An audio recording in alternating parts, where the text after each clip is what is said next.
افتاد رو پام. سلام، من اومدم شمال خونه مامانم، بیاین با هم دیگه آرایش کنیم که بریم بیرون.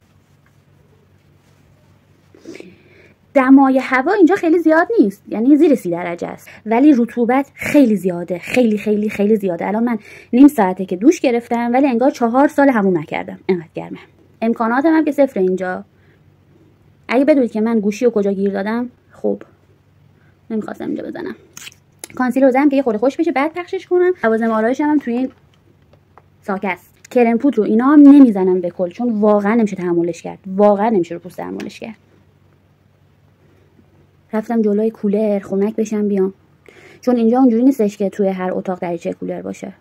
ما فقط یه دونه کولر توی پذیرایی داریم.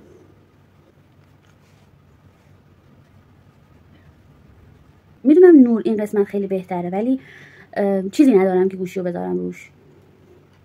در نتیجه گوشی رو میگیرم دستم و فعلا اینوری میمونم.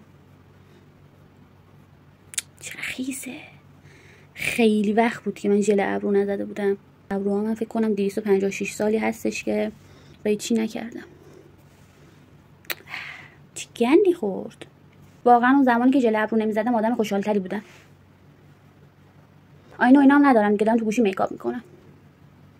خودم هم نمیفهمم دقیقا دارم چیکار میکنم، فقط اینو مطمئنم که دیرم شده. چرا اینقدر پررنگه؟ ریمل بزنم، الان دارم بازش میکنم.